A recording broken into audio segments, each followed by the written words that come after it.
사도신경으로 신앙 고백하시겠습니다. 전능하사 천지를 만드신 하나님 아버지를 내가 믿사오며 그 외아들 우리 주 예수 그리스도를 믿사오니 이는 성령으로 잉태하사 동정녀 마리아에게 나시고 본디오 빌라도에게 고난을 받으사 십자가에 못 박혀 죽으시고 장사한 지 사흘 만에 죽은 자 가운데서 다시 살아나시며 하늘에 오르사 전능하신 하나님 우편에 앉아 계시다가 저희로서 산 자와 죽은 자를 심판하러 오시리라. 성령을 믿사오며 거룩한 공회와 성도가 서로 교통하는 것과 죄를 사하여 주시는 것과 몸이 다시 사는 것과 영원히 사는 것을 믿사옵나이다. 아멘. 찬송가 498장 찬송하시겠습니다.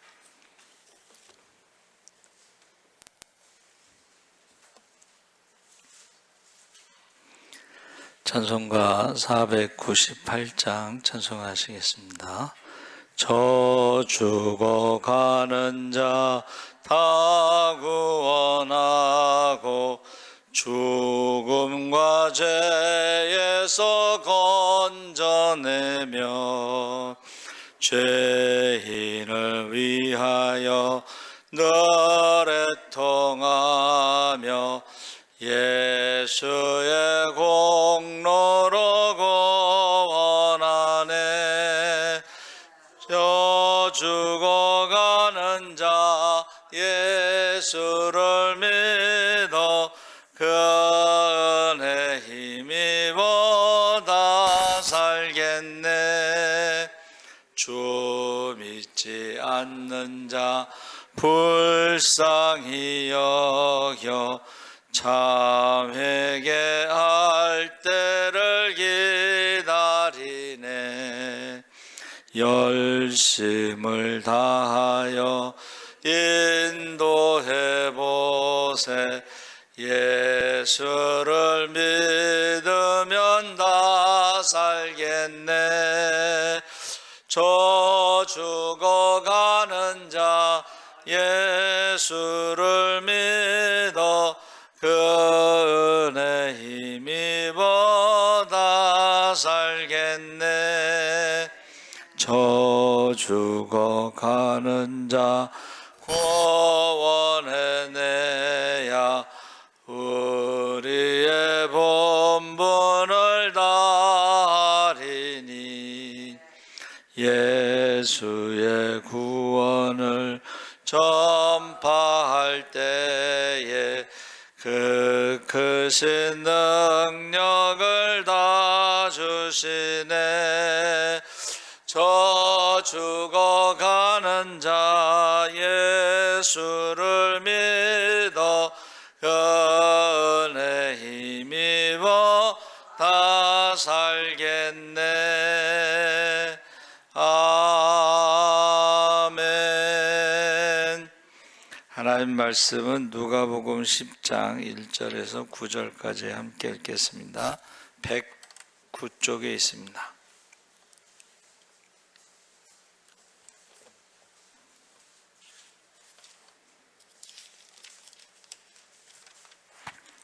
누가복음 10장 1절에서 9절까지 우리 천천히 함께 읽겠습니다. 그 후에 주께서 따로 70인을 세우사 친히 가시려는 각 동네와 각 지역으로 둘씩 앞서 보내시며 이르시되 추수할 것은 많되 일꾼이 적으니 그러므로 추수하는 주인에게 청하여 추수할 일꾼들을 보내주소서 하라. 갈지어다 내가 너희를 보냄이 어린 양을 이리 가운데로 보냄과 같도다. 전대나 배낭이나 신발을 가지지 말며 길에서 아무에게도 문안하지 말며 어느 집에 들어가든지 먼저 말하되 이 집이 평안할지어다 하라. 만일 평안을 받을 사람이 거기 있으면 너희의 평안이 그에게 머물 것이요 그렇지 않으면 너희에게로 돌아오리라. 그 집에 유하면 주는 것을 먹고 마시라. 일꾼이 그 삭을 받는 것이 마땅하니라. 이 집에서 저 집으로 옮기지 말라. 어느 동네에 들어가든지 너희를 영접하거든 너희 앞에 차려놓는 것을 먹고 거기 있는 병자들을 고치고 또 말하기를 하나님의 나라가 너희에게 가까이 왔다 하라. 아멘. 할렐루야. 예, 좋은 아침입니다. 잘 오셨습니다. 오늘 말씀의 제목은 전도 여행. 성경에 복음서에 전도 여행이 2번 있죠. 12제자 전도 여행이 있고 70인의 제자 전도 여행이 있는데 누가는 9장에 12제자를 기록하고 있어요. 여러분 한번 9장을 보세요. 9장 누가복음 좀 길기 때문에 몇 장 넘기면은 9장에 9장 1절 우리 다 같이 한번 읽어보겠습니다. 예수께서 12제자를 불러 모으사 모든 귀신을 제어하며 병을 고치는 능력과 권위를 주시고 자 2절 읽겠습니다. 하나님의 나라를 전파하며 앓는 자를 고치게 하려고 내보내시며. 그래서 9장에는 12제자 그리고 이제 그 중간에 뭐 내용이 쭉 있고 그 다음에 10장에 와서 뭐라고 돼 있어요? 10장 1절에 그 후에, 그러니까 12제자가 전도여행 갔다 오고서 그 후에, 그래서 12제자가 전도여행 갔을 때는 예수님의 공생의 3년차 되던 해 봄 6월절로 보고 있습니다. 그리고 그 후에는 70인의 제자가 예수님의 공생이 3년차 가을 초막절로 보고 있습니다. 그러니까 우리가 6월절 그러면 유대인의 달력으로는 3월 중순에서 4월 중순인데 우리로 말하면 이제 부활절 정도 되는 것이고, 그 다음에 초막절은 9월 중순에서 10월 중순이기 때문에 6개월 정도 차이를 두고 이렇게 전도 여행을 보냈는데 12제자는 갈릴리 중심으로 해서 잃어버린 양에 대해서 집중 전도를 했고, 그 다음에 70인의 제자는 예루살렘을 방문하기 전에 예루살렘 방문을 미리 준비하기 위해서 선발대로 그들을 보냈습니다. 근데 예수님이 혼자 이렇게 제자들하고 전도 다니실 때 하고 12제자가 전도를 가서 둘씩 전도했을 때에 우리가 읽은 말씀에 보면 거기 뭐라고 돼 있냐면 헤롯이 놀랬다 그랬어요. 예수가 한 명이 아니고 6팀이 이제 전도를 하니까 헤롯이 어떻게 했어요? 놀랬다. 그런데 제가 이제 생각을 해봤는데 70명이 둘씩 갔으면 이제 35팀 혼자 전도하는 거하고 6개 팀이 가서 하는 거하고 그 다음에 35팀이 전도하는 거하고 다르죠. 그래서 제가 가만히 말씀을 묵상하다 보니까는 예수님이 이제 그 다음에 이제 초막절이 지나고 그 다음 봄에 6월절 어린 양으로 돌아가실 때에 예루살렘 입성할 때에 왜 사람들이 그렇게 많이 모여서 호산나 다윗의 자손이요 하고 외쳤을까? 그건 아마도 70명의 제자들이 전도를 한 그 결과가 아니겠는가, 이제 그렇게 생각을 해봤어요. 그래서 이게 지금 6개월 차인데 갈릴리 중심으로 전도를 한 것과 70명의 예루살렘 중심으로 전도한 것의 그 결과가 좀 다르다. 그래서 우리 본문에 보면은 이제 세 가지 핵심이 나오는데, 첫째는 신앙의 본질을 살아내는 어떤 삶에 대해서, 그래서 참된 제자는 복음을 전하는 것이고, 두 번째는 이웃을 몸소 사랑하고, 세 번째는 주님의 말씀에 귀를 기울이는 주님과의 관계, 이 세 가지를 지금 누가복음 10장에서 말하고 있습니다. 그래서 12제자에 이어 70인의 전도대를 세우고 각 마을로 둘씩 파송하시는데, 그들이 돌아와서 보고했을 때에 영적인 승리, 9장을 읽었죠. 우리가 권능을 받아 이제 우리가 예수님이 행하신 일을 행하는데, 뭐 병든 자도 고치고 뭐 귀신도 쫓고 죽은 자도 살리고 하면서, 이게 여러분 예수님을 따라다닐 때 하고 자기네들이 둘씩 가서 예수님이 행하신 일을 예수님의 이름으로 행한 거하고는 전혀 또 다른 거예요. 그렇죠? 그러니까 막 기뻐가지고 막 전도보고를 하는 거예요. 아, 예수님, 귀신이 예수님의 이름으로 나갔습니다. 예수님, 예수님의 이름으로 병든 자가 고침받았습니다.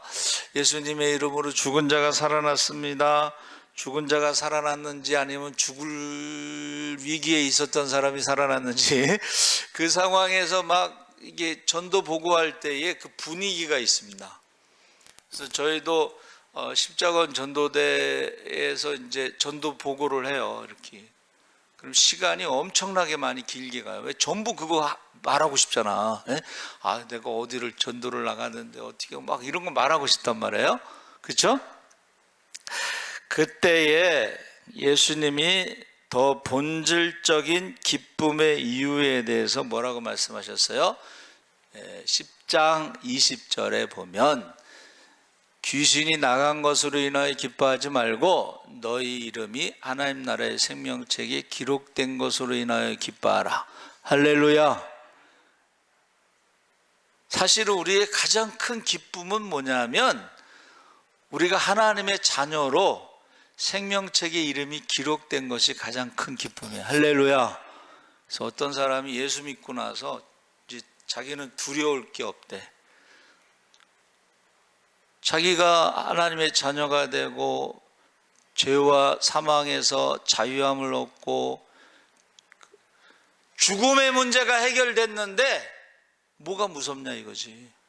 그렇죠? 여러분, 저와 여러분이 죽음의 문제가 해결됐잖아요. 그럼 우리는 살아서도 하나님의 자녀고 죽어서도 하나님의 자녀야. 할렐루야.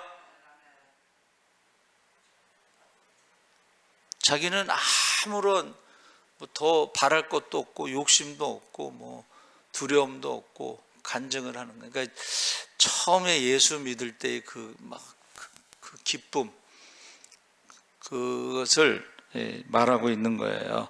근데 예수님께서 이제 뭐라고 말씀하셨냐면, 추수할 것은 많으나 일꾼이 적으니 주인에게 일꾼을 보내달라고 기도해라. 그러니까 우리가 생각할 때는 12제자가 전도 나갔을 때하고 70명의 제자가 전도 나갔을 때는 굉장히 많은 거죠. 그런데 예수님 보시기에는 추수할 영혼이 많고 일꾼이 부족하다, 이제 그렇게 보신 거예요. 그래서 지금도 사실은 지금 추수할 일꾼이, 마지막 때에는 추수할 영혼이 많습니다. 왜냐하면 이게 100세 시대에 지금 우리가 웬만해서는 다 80 이상 살아요. 지금 90 이상도 한 15% 뭐 5% 뭐 이렇게 돼요. 그런데 그 사람들이 다 예수를 믿고 구원을 받아야 되는데 모르는 사람이 있다는 거죠. 그렇죠? 그래서 우리 권사님이 지난주인가 전도 신방 가자고 이름을 적어 갖고 왔어. 그래서 나이가 어떻게 되세요? 그랬더니 남편은 99세고 부인은 85세인데 불교래. 신앙이 불교. 그럼 빨리 가서 복음을 전해야 되잖아요. 그래서 제가 이제 말씀을 준비했어요. 임종전 전도설교. 그걸 검색을 해가지고 이제 말씀을 준비했는데 이제 자꾸 약속을 미루는데, 그래서 제가 권사님 보고 기도 많이 하세요. 교회 전도, 우리 교회에 오라는 얘기가 아니고 죽기 전에 복음을 듣고 영접하고, 할렐루야, 그게 중요하지. 죽기 전에 복음을 전하는 게 굉장히 중요해. 그래서 어떤 분이 그랬잖아요. 요양병원에 있는데 돌아가시면 장례식을 해달라고 그래서, 장례식이 문제가 아니라 살아있을 때 가서 복음을 전해야지. 그래서 제가 가서 복음을 전했는데 눈물이 이렇게, 간병인은 지금 자고 있어요 그러더라고. 이제 중국 사람 같은데 자고 있어요. 근데 자고 있든 뭐하든 내 귀에다 대고 복음을 전했더니 눈물을 흘려. 저는요, 그 파수꾼의 그 사명, 복음을 전하지 않으면 그 핏값을 손에서 찾는다는 말씀이 맞다고 생각해요. 그래서 저와 여러분이 지금 복음 전파라고 하는 것은 기쁨도 되지만 항상 영적으로 우선순위 첫 번째가 되시기 바랍니다. 아멘.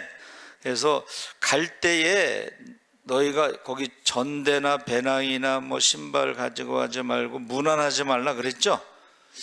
이제 다른 거는 그래, 뭐 몰라도 왜 무난하지 말라 했을까? 이거를 또 어떤 사람들은, 아주 보수적인 교단에서는 새벽 기도 올 때에 인사도 안 해. 목사님을 만났는데 인사를 안 해. 거기 그 교단에서는 그렇게 가르친 거야. 예? 사람하고 먼저 인사하지 말라고. 근데 여기서 말하는 거는 인사하면서 이렇게 하지 말라, 이 말은 뭐냐면 급하다 이 소리야. 지금 저 사람이 죽어가는데 내가 그 사람하고 인사하고 있다가 그 사람이 죽은 다음에 도착하면 어떻게 되겠어? 복음을 전하지 못하는 거잖아. 이거는 급하다는 뜻이지 인사하지 말라는 게 아니고 급하다. 에? 저 사람이 죽기 전에 복음을 전해야 되잖아요. 그렇죠? 죽기 전에. 그런 사람 많습니다, 여러분. 죽기 전에 복음을 전해야 될 사람이 많아요. 그러니까 추수할 영혼이 많다는 것이 오늘날로 말하면 말기 암 환자들 있잖아요. 우리 저 집사님도 60대 초반인데 딱 신방하고 오는데 돌아가셨어. 엘리베이터 타려고 기다리는데 돌아가셨다고 그래서 다시 가갖고 임종 예배 드렸잖아. 근데 그분은 준비를 하신 것 같아. 갑자기 저녁에 목사님 신방 좀 와주세요 그래. 저녁에 갔더니 가족들이 다 모여서 식사하는데 목사님하고 얼굴 익히게 하려고 가족들 모였을 때 부른 거예요.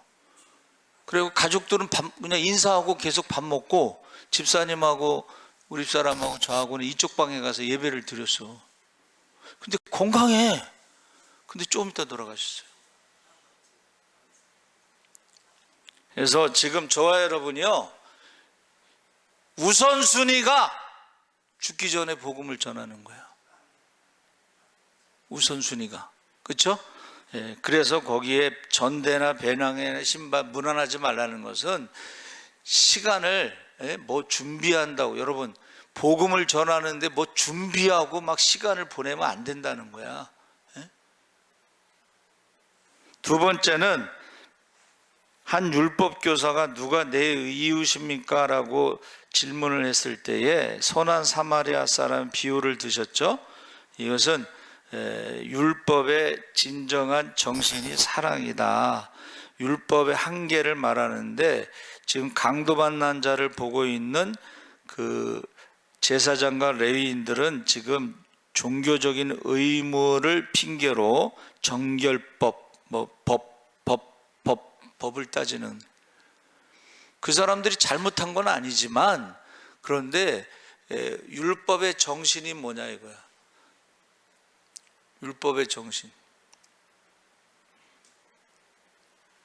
그래서 지금 선한 사마리아 사람의 그 비유를 드시면서 거기 사마리아 사람이 아무 대가 없이 강도를 만난 자를 상처를 싸매고 돌봐줄 때에 누가 이웃이냐 되묻잖아요. 지금 서기관과 바리새인들이 강도 만난 자의 이웃이 누가 이웃인가를 되묻는 거예요. 지금 누가 강도 만난 자의 이웃이지 다 알잖아. 에? 그때에 가서 너도 이와 같이 하라 이렇게 말씀하셨죠. 모르는 게 아니고 아는데 우리가 우선순위, 아까 말한 복음을 전하는 것도 우선순위고 영적으로 사랑도 우선순위고, 할렐루야. 세 번째, 이제 말씀 앞에 머무르는 것의 선택에 대해서 이제 마르다와 마리아의 이야기는 좀 교회에서 조금 말이 많아요. 그렇죠? 그런데 여기서 중요한 것은 뭐냐면 예수님과의 관계를 말하는 거야. 봉사하는 게 중요하냐, 뭐 말씀 듣는 게 중요하냐 그랬을 때에 예수님과의 관계가 우선순위가 돼야 돼요. 열심히 봉사를 하는데 예수님하고 전혀 상관이 없거나 관계가 멀어져 있으면 그건 문제가 되는 거야. 예수님과의 관계, 항상 주님과의 친밀한 관계, 그리고 이 봉사도요, 주님이 주시는 그 힘을 얻어야지 기쁨이 되는 거지. 대개 이제 주님과 관계가 멀어진 상태에서 열심히 봉사하는 사람들은 불평하고 불만 갖고 짜증나고 막 그러면 사람들하고 뭐 사랑의 관계가 계속 유지되겠어? 그래서 저와 여러분이 먼저 주님과의 관계가 지금 어떤가를 검증하라는 거지 지금. 내가 지금 이 일을 할 때에 주님과의 관계 때문에 내가 기쁨으로 하느냐, 감사로 하느냐, 할렐루야, 아니면은 그냥 세상 사람들하고 똑같이 그렇게 하느냐, 이제 그 문제를 말하고 있는 거야. 우리 목회할 때도 마찬가지야. 전도할 때도 마찬가지야. 주님과의 관계가요, 주님으로부터 힘을 얻지 못하면 어때요? 목회가 너무 힘들어.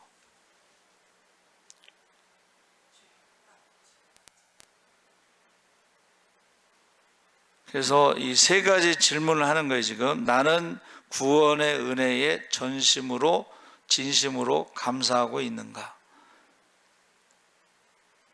구원에 대해서 감사하고 있는가? 하나님과의 관계에서 말로만 사랑하지 않고 삶의 현장에서 너희 가운데 지극히 작은 자, 강도 만난 자에게 우리가 사랑을 실천하고 있는가? 또 우리는 주님으로부터 에너지를 지금 받고 있는가? 전도여행 갈 때 권능을 주어. 여러분 얼마나 피곤하겠어요. 뭐 옛날에 뭐 차 타고 다녔겠어, 말 타고 다녔겠어. 걸어 다니면서 누가 밥 주면 먹고 안 주면 굶고, 누가 재워주면 감사하고 안 재워주면 노숙을 해야 되는데, 그 가운데서도 주님이 주시는 그 에너지가 있어야지 우리가 사명을 감당할 수가 있는 것입니다. 그래서 이 신앙생활의 어떤 형식주의에서 벗어나서 영생을 가진 자답게 말씀을 듣고 삶으로 살아내는 성도가 되시기를 바랍니다. 아멘. 그래서 우리가 전도에 대해서 이제 우리가 전도자의 사명에 대한 말씀이 우리가 마태복음 28장 19절 20절, 마가복음 16장 15절에 나오는 거죠. 너희는 가서 모든 민족을 제자로 삼아 아버지와 아들과 성령의 이름으로 세례를 베풀고 내가 너희에게 분부한 모든 것을 가르쳐 지키게 하라. 볼지어다 내가 세상 끝날까지 너희와 항상 함께 있으리라. 할렐루야.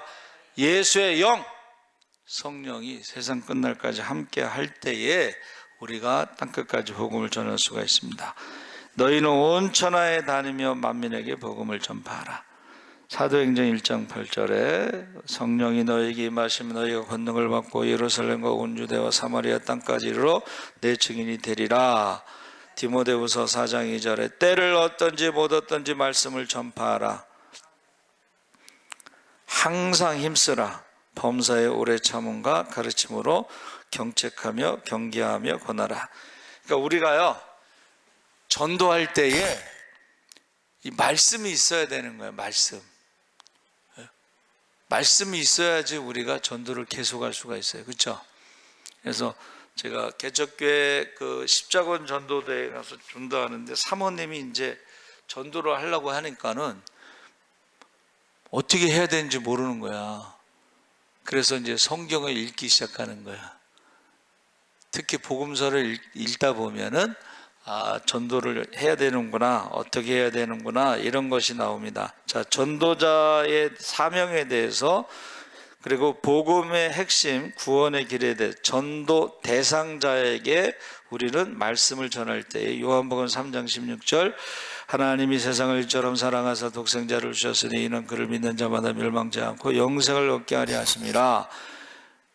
요한복음 14장 6절에 예수께서 이르시되 내가 곧 길이요 진리요 생명이니 나로 말미암지 않고는 아버지께로 올 자가 없느니라.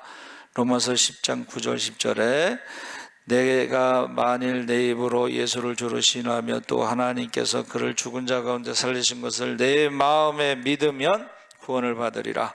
사람이 마음으로 믿어 의에 이르고 입으로 신하여 구원에 이르느니라.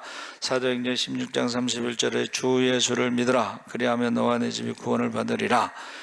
이거를 다 할 필요는 없지만 제가 이제 말씀을 쭉 준비하면서 그것을 어떻게 해요? 그 중에 하나라도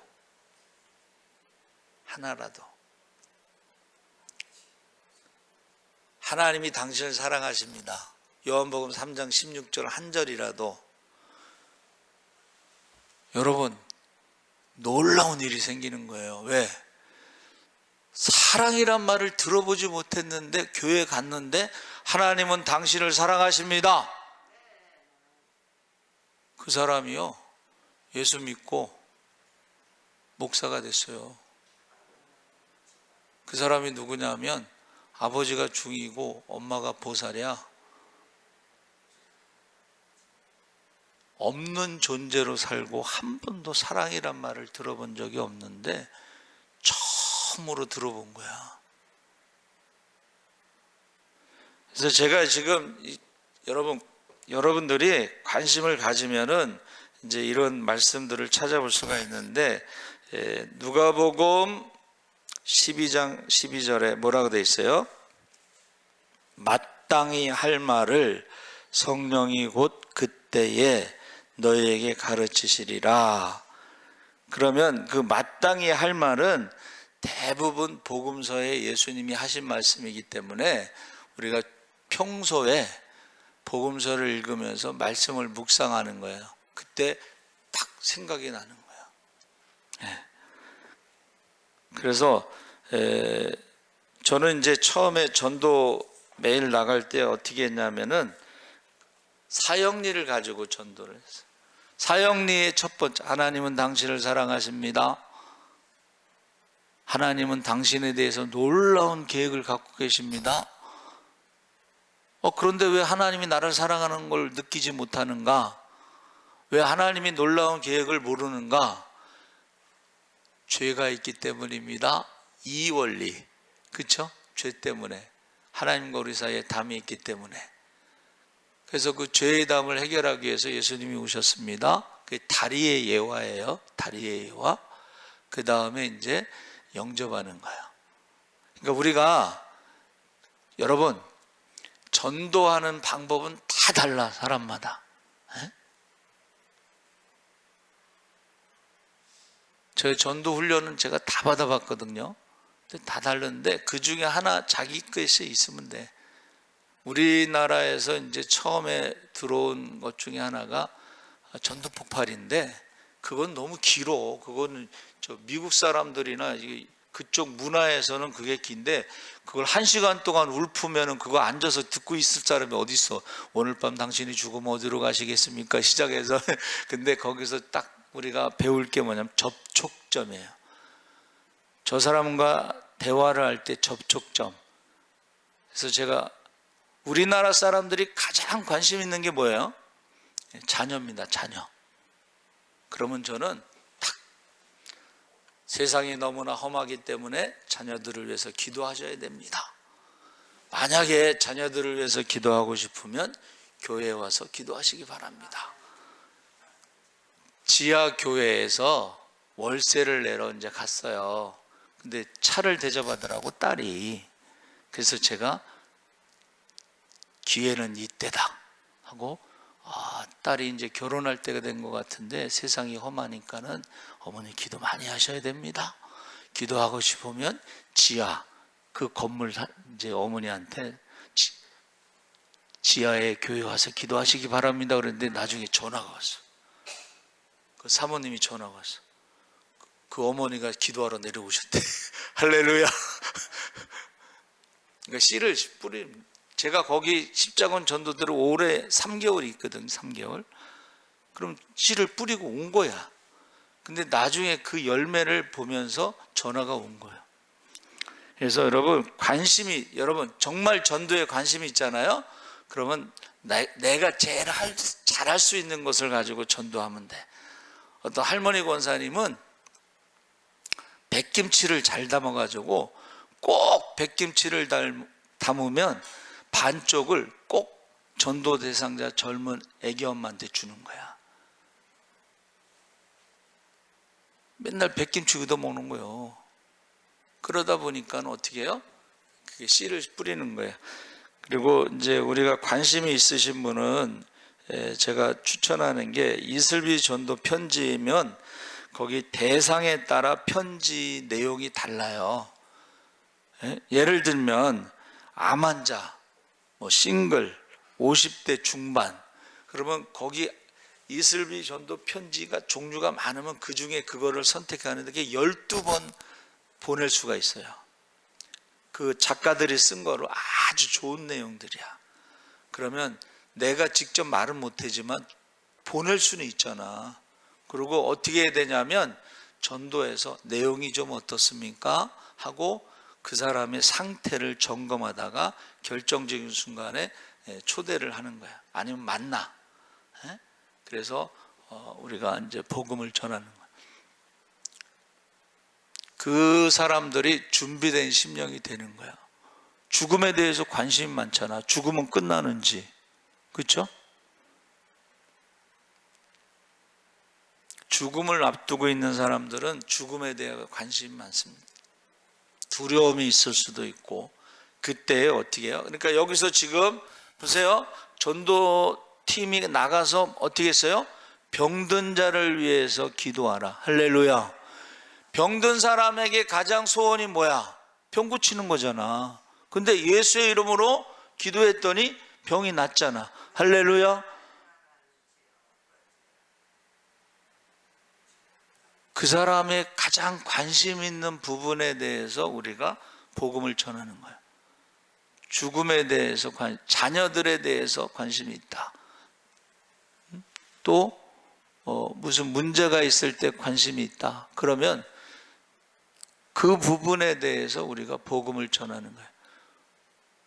결국은 죄와 사망의 저주와 생로병사의 고통 가운데 사는 인생에 대해서 우리가 예수의 이름으로 그 문제가 해결될 줄 믿습니다. 그래서 기도하는 거예요.